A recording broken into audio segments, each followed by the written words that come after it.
Amahoro y'umuntu akunze ba Vision Mind TV murasuzwa na Sherina kamikazi w'abanyarwanda. Nizere ko umeze neza rero inshuti zacu bavandimwe bacu ni kuri mwese nabasuhuje cyane. Comment zanyu ndazibona nkazikunda cyane we nkishima nkumva nyine ko ndi kumwe n'abantu kandi wa mugani w'umunyarwanda ngo ibintu n'abantu mudahari nta kintu nkora rwose. Nimwe nkorera nimwe nkorera rwose. Anyway, happy new year nukuri mwese abakozi ba Vision Mind TV tubifurije umwaka mushya muhire wa 2026 muzawurye ntuzabarye ngaye ngo kuri uyu munsi twinjire mu isi ya showbiz cyangwa se ibiri kuvugwa hano mu Rwanda by'umwihariko mu myidagaduro. Ngira ngo n'ubwa mbere ngiye kuvuga ku gitaramo cya The Ben ndetse na Bruce Melody kuko twaje tukivuga ko kizaba tuza tubabwira ku ndirimbo pom pom hanyuma uyu munsi ronje kubabwira ko ka gaseke kari kamaze imyaka mezi runaka gapfundikiye uyu munsi none karapfundutse habaye show idasanzwe.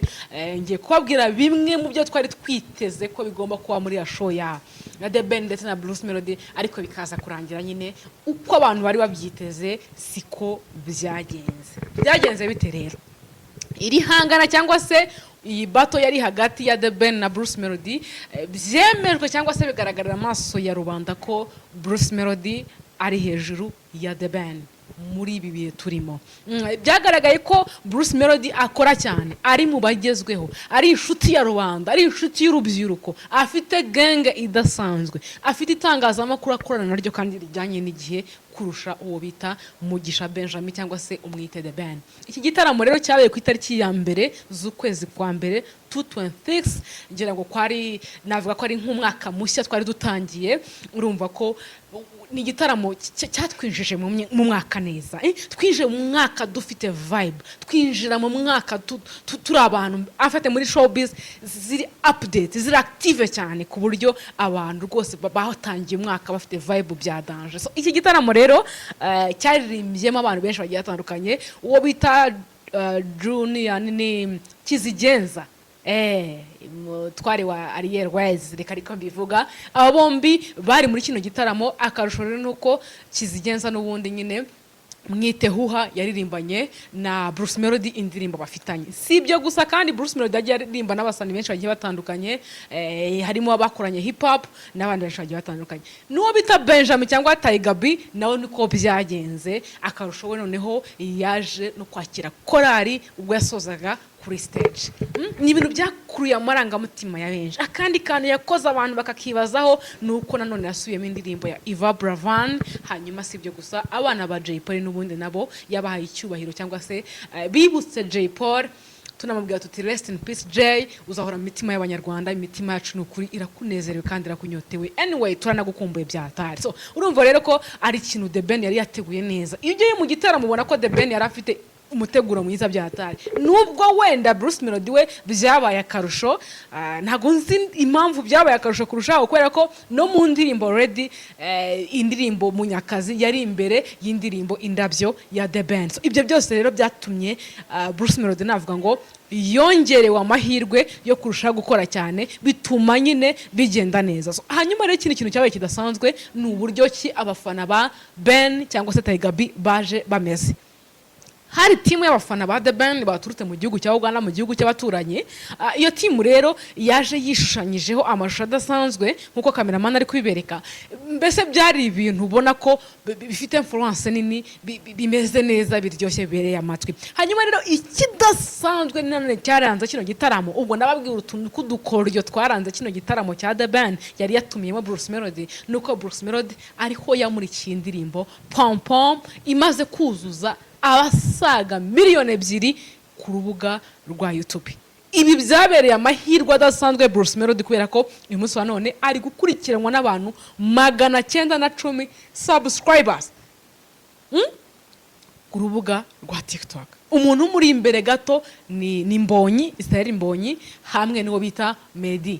niwe wakimuri imbere ariko uyu munsi wa none ari ku mwanya wa gatatu kandi biragaragara ko ino pompo mu buryo iri kwihuta iri kunyaruka bya danger biragaragara ko byanze bikunze ino ndirimbo iri busige uwo bita Bruce Melody afite 1M subscribers ku rubuga rwe rwa YouTube. Urumva rero ni ibintu byiza, ni ibintu bisa neza, ni ibintu biryoshye. Hanyuma rero ikindi kintu kidasanzwe mu mitegurire ya Bruce Melody, abashakashatsi cyangwa se abahanga mu by'ubusosenguzi bavuga ko Bruce Melody ikintu yarushije The Ben cyonyine ari uko yaririmbye gusa.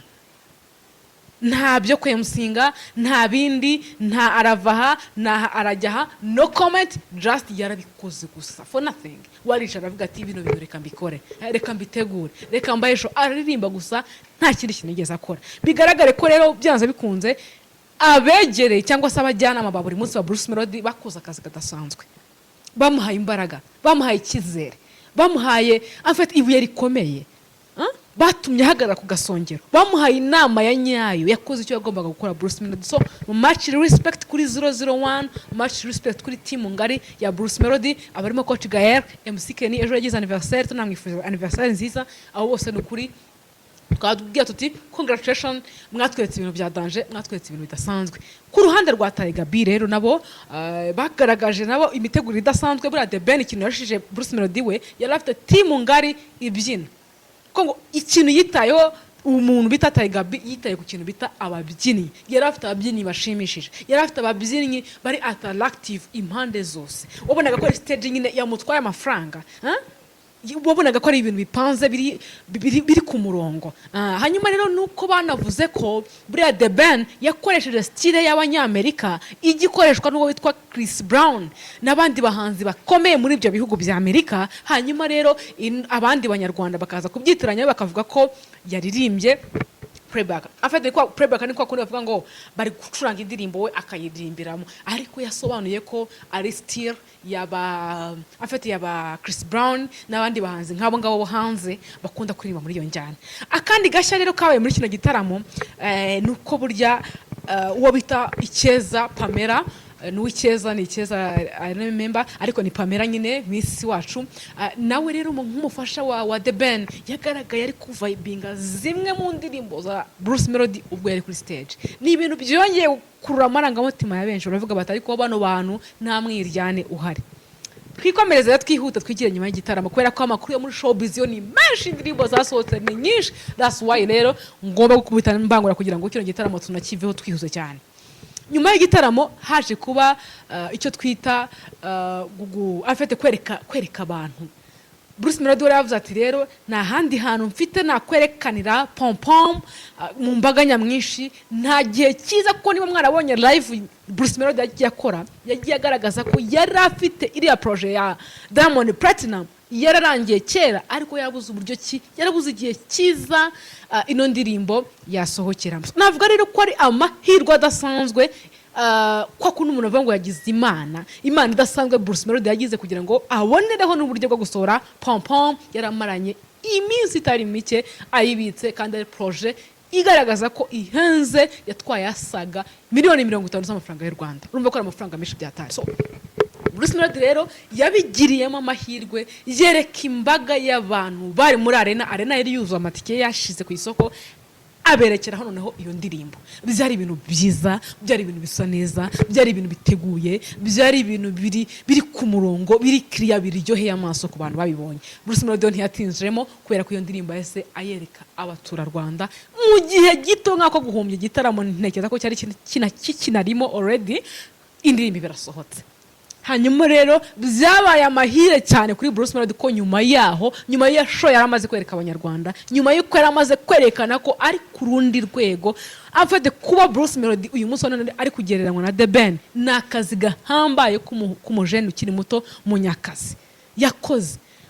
Afite Bruce Melody yakabaye ari kugereranywa n'aba bajeni bandi bari kuzamuka, urumva abakuriye, ariko kujya kuri legend nka The Ben bakakompara bakaba hamwe afite bakagereranwa n'akazi katoroshye bita Munyakazi cyangwa 001 yakoze n'imbaraga zidasanzwe yashyize muri ibi bintu. So namubwira nti rero congratulations Bruce Melody, watweretse iby'amaso yacu atari yiteze. So hanyuma rero ibyo byamubereye ko noneho nandi mahirwe gutuma ino ndirimbo Pom Pom ubwayo nayo izamuka irebwa n'abantu basaga miliyoni 2 ku rwego rwa YouTube rw'abantu bamukurikira, urumva ko ni ibintu bya danger, ni ibintu biryoshye. Ni indirimbo rero irimo umunya-Nigeria, umunya-Tanzania, noneho n'umunyarwanda. Verse ya mbere ni Ikinyarwanda, verse ya kabiri ni Igiswahili kirimo n'Akongereza, hanyuma verse ya gatatu noneho ni Icyongereza cy'umwimerere ku buryo umuntu wese acyumva. Ni indirimbo rero gucurangwa na Ozemba muri top 5 yo mu Bufaransa rwose kuri playlist yabo Pom Pom iri ku mwanya wa 5. Ni ibintu byiza rero, ni ibintu ntekereza ko bitigeze bikunda kubaho cyane mu kino gihugu cy'u Rwanda na achievement mu muziki nyarwanda. Hanyuma rero hano turi gusupporting icyo bita umuziki, abanebwe tubatera umugongo. Nimvuga abanebwe ntuze guhita uvuga ngo mvuze The Ben. Oya, The Ben umuhanzi mwiza afite n'indirimbo already, kubera ko ntekereza ko The Ben indirimbo ye afite yarebwe n'abantu benshi ni miliyoni 10. Bayita ira yakoreshejemo yarimo aririmbira umugore we before ko ngira ngo bakora ubukwe, ni Forever maybe. Urumva ko rero nawe ni umukozi kandi yajya aduha hit, aduha album. Urumva rero ko rwose na The Ben namubwira nti much respect kuri wowe. Hano icyo dushigikira afite n'umuziki, tunaramutse tunanababonye muri kumwe mwakoze collab, byaba ari ibintu bya danger. Nyuma yaho rero abafana baje kwibasira uwo bita The Ben.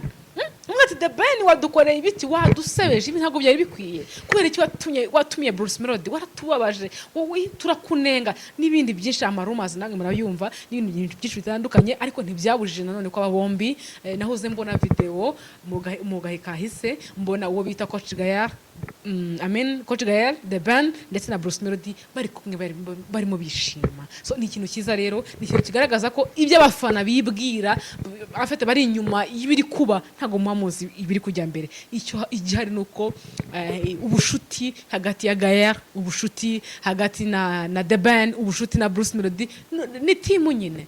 Competition ibaho, nta n'umunsi izareka kubaho. Natwe abanyamakuru tugira na competition, abakinnyi ba filime bagira na competition, abayobozi competition kavuga bati akarere kazaba kambere tuzagahemba, kandi bose n'abayobozi. So urumva competition rero irakenewe kugira ngo industry yacu ya music ikure igejuru nacyo tuyifuriza.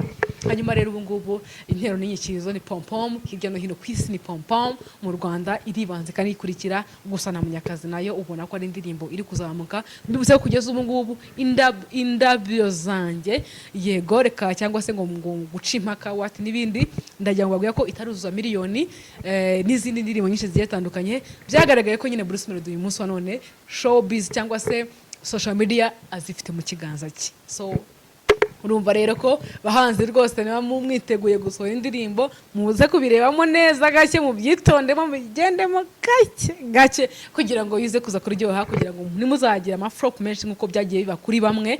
Uwo bitakwe niso yasohoye indirimbo nziza iryoshye, ariko uburyo abantu batayikunze nyine kigaragaza ko hari ibindi bahugiyemo. So rero muze kwitonda kugira ngo ibintu bize kugenda neza, umusaruro namwe mubone ubagereho. Twikomereze cyane rero, wavuga Bruce Melody na The Ben bwakwira bwacya, kubera ko uyu munsi none bayoboye showbiz nyarwanda niyo wayiri imbere cyane, bari kuvugwa bagarukwaho n'ibintu byinshi bitandukanye. Nubwo mbona hari undi umujene wabadukiye cyangwa se umutipe udasanzwe nawe wamaze kujya hano mu gihugu cyacu cy'u Rwanda, kubera ko afite gahunda yo gusura ibihugu byinshi bigiye bitandukanye by'umwihariko byo muri Afurika. Nawe iyo umubona nyine ubona ko ari umunyafurika, ariko noneho akaba afite ubwenegihugu cyangwa se yaravukiye muri Leta Zunze Ubumwe za Amerika. Mwite Aisha Speed, umusore ukiri muto imyaka 20 gusa y'amavuko. Mwabasore mwe mufite akazi katoroshye, mwabasore mwe bibaca intege ngo TikTok ntago zabahemba, Instagram ngo ntago zabahemba.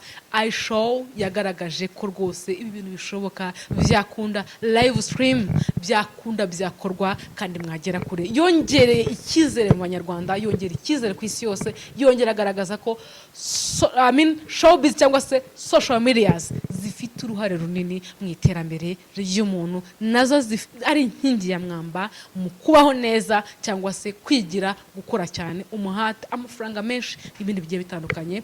Uyu yarabigaragaje rwose, akora ibintu bya danger bidasanzwe.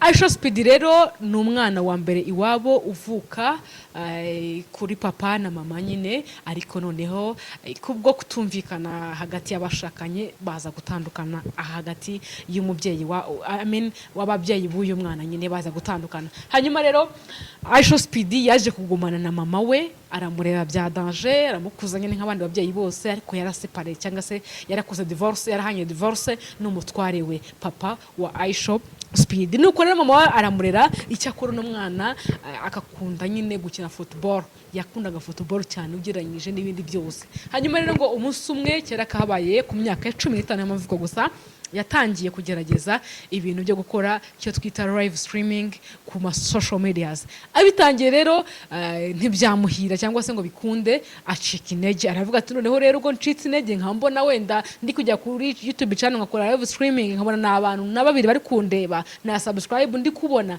reka bino bintu ntago ari ibintu byanjye, hari impano yanjye no gukina umupira w'amaguru cyangwa se impano yanjye ni gukora ibintu bidasanzwe. So akuramo akarengera rero avuga ati reka ngenge kwikina umupira w'amaguru, arabikora, arakina, biraho bikajya bizana udufaranga duke ntawamenya. Ariko rero mu mwaka wa 2020 ubwo covid yari yugarije isi, reka ariko mbivuga kuko na hano iwacu i Rwanda yarahageze, hanyuma ngo inshuti ye magara iramwegera amubwira ati ariko se kubona ko noneho uyu munsi wa none umupira bitakunda ko tujya kuwukina, kubona ko tutari bujye ku ishuri kubera covid-19, twakora iki? Kubona ko wigeze kugerageza ibintu bya live streaming bikanga, ariko uyu munsi none ko abantu bari gukoresha showbiz, bari gukoresha social media, ubu bari mu rugo nta kindi kintu bari kureba urusibye kureba amakuru ari update byagenze bite. Why not bino bintu tutabisubiramo tukongera tukabitryinga, basi byakwanga tukagiving up.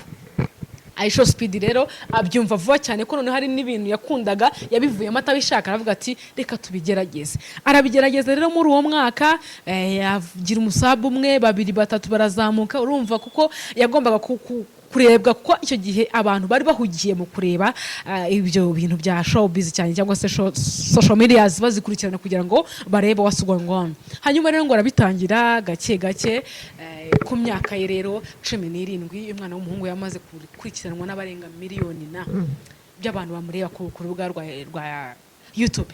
Hanyuma rero agira morali cyane, abona ko ibintu yabikora, gusa bitewe n'ukuntu yakoraga ibintu bidasanzwe. Niyo mujya munamukurikirana cyangwa se no mu Rwanda wenda already uyituvugana ubu arimo, mujye mureba ibintu akora, abantu batangiye kujya bamwibazaho. We yaje muri style zitandukanye n'iz'abandi ba influencer cyangwa se abandi bantu bakora ibintu, we yageragezaga gukora ubuzima bwe bwose akabukira hanze ukuntu bumeze. Niyo mwana nabibonye ngira ngo mu mwaka wa 2018 hatangiye no gukwirakwizwa amafoto ye yambaye ubusa. Urumva rero ko yakoraga ibintu by'umunyamaswa, yakoraga ibintu biri too much ku buryo bitakorwa n'umuntu uwo ari we wese. Ariko nanone akakaba akantu navuga ngo ni innovation cyangwa se creativity ye bwite utabona n'undi muntu. Biba byiza ko burya uza mu kintu ariko ufite ikintu wihariyeho runaka. Niba mvugane, niba ndi muri iyi style ndi muri iyi style. Ese ntago ndi kuvuga nka Irene, ese ntago ndi kuvuga nk'umunyamakuru runaka, ntago ndi kuvuga nka Leontina, ijwi ryanjye se ni iryanjye koko cyangwa se ndishakira hanze. Urumva rero ibyo bintu byose bigatuma ugomba kuba focus ku kintu runaka. So ntibyarangira aho ngo gusa rero yarabigerageje, urumva ngo yajya mu cyumba life ye yose akayishyira hanze, ibintu byose gusakuza kuri abari kutonoma nka dog, nk'iranyamaswa muzi. Urumva rero byari ibintu bitamworoheye na gato. Hanyuma rero umuntu wa mbere byabangamiye muri iyi si ni umuntu bita mama we. Urumva ufite umwana w'umuhungu, uramwishyura minervare, akarya akanywa, ukajya ujya kubona kuva mu gitondo ngo ari kuri live streaming, arakora ibintu bitari kwinjiza, nta kantu biri kuzana, akaba ari aho gusa, ukajya kumva ari kumoka, akaba ari aho ngaho ukajya kubona ngo yambaye ubusa, amafoto ari gukwirakwizwa, ukabura aho ngaho ngo ibintu yabitwitse, ari mu cyumba agira ate, akavuye mu rugo, ibyo bintu byose agiye muri toilette ari kwiyerekana, aratetse ngo mu ndebe ngo ndatetse, n'ibintu byinshi bigiye bitandukanye. Namwe murabizi abantu bakunda gukora live. Urumva rero ko mama we ntago yigeze accepting ibyo bintu ngo ashobore kubana nabyo. Nyuma yaho gato rero mama we yafashe umwanzuro avuga ati rero wa mwana we isangire so, jya kwa so. Naza mbona video Bruce Melody ari kuririmba, ari gukora iriya ndirimbo ya Hands Up. Ni Hands Up ni ntago ndi kwibuka neza. Noneho hasaba igitekerezo Rocky, aravuga ati Rocky gira akantu mbwira se nakongera muri iyi ndirimbo. Akambwira ati baza so.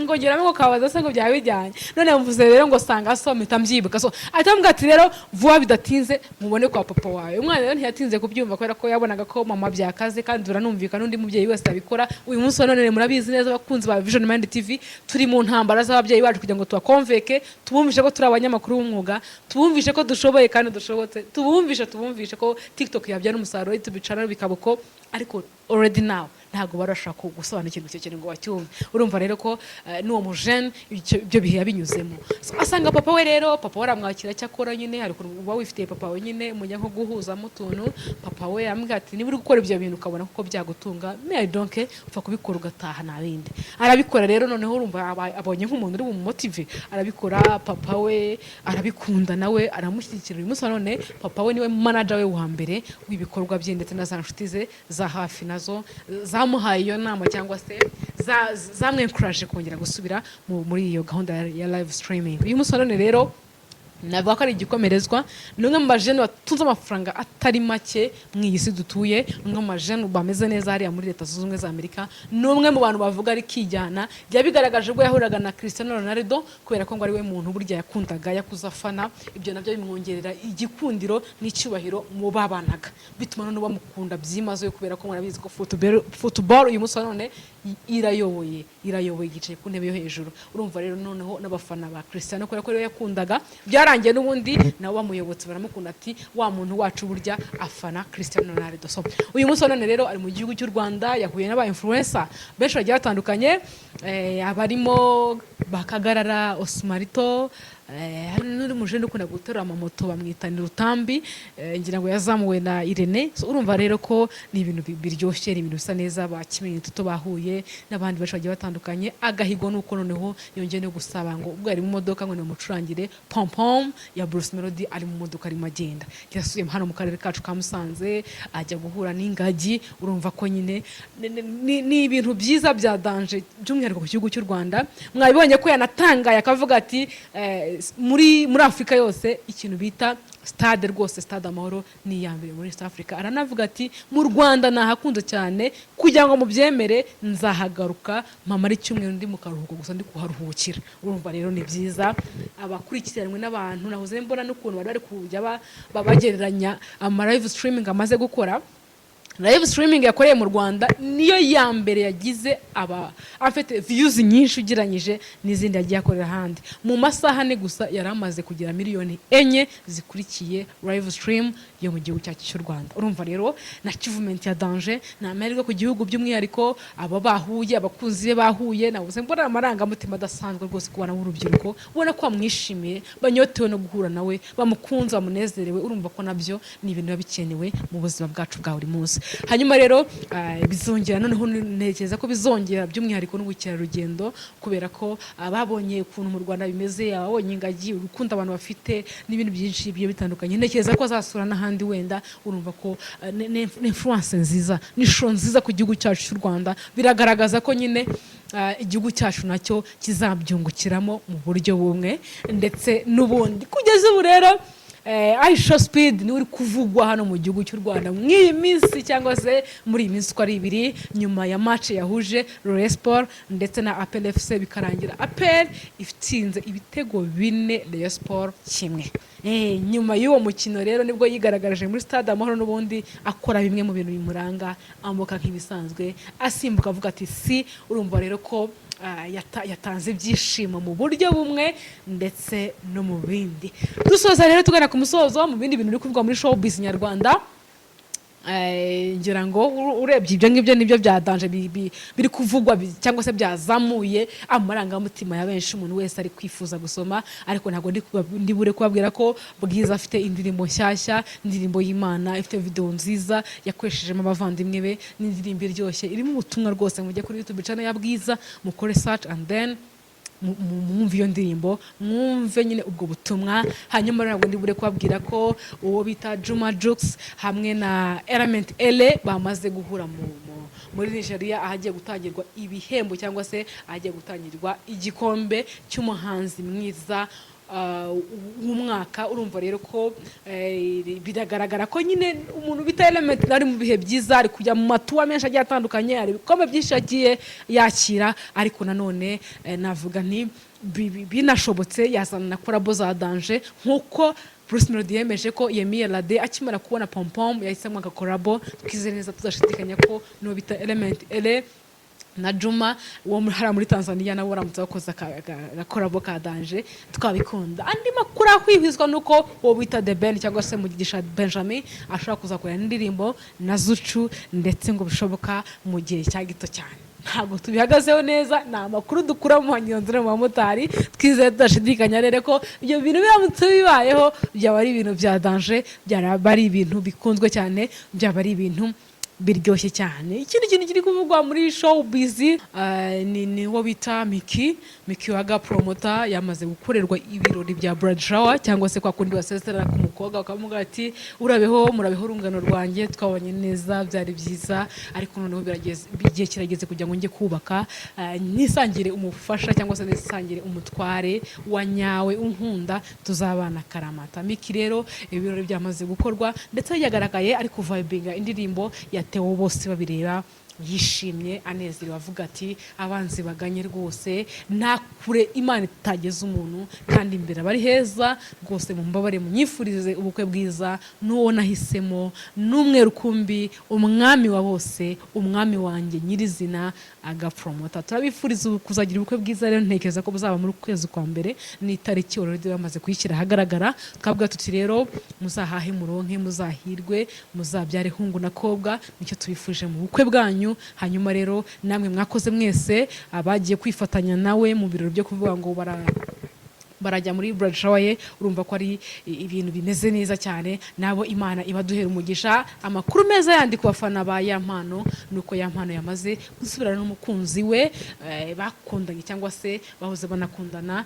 Ni nyuma yaho gato n'imbere yaho gato, ubwo Yampano yari yagaragaje ko mu kiganiro yakoranye na Irene yari yagaragaje ko yatandukanye n'umukunzi we, kubera ko nyine ngo umukunzi we ntabwo yigeze yihangana cyangwa se yakira ashobora kubana na video yasohotse. Yari yaratangaje ko yamuteye umugongo akigendera, ariko uyu munsi none amavideo yagaragaje ko bari kumwe ndetse banishimye. Nabo turabifuriza kuzabana nyaboneka, nicyo cyonyine, kubera ko mwongeza niwe ujya uvuga ngo love win, always love win. Urumva ko rero nukuri urukundo rwa nyarwo ntago rupfa, urukundo rwa nyarwo ruhoraho. Nibyo tubifuriza rero kuzabona mwadutumiye mu bukwe, kandi tuzazana ukuri. Mwari kumwe nanjye Shona Kamikazi rero hamwe na Vision Mind TV. Ciao ciao.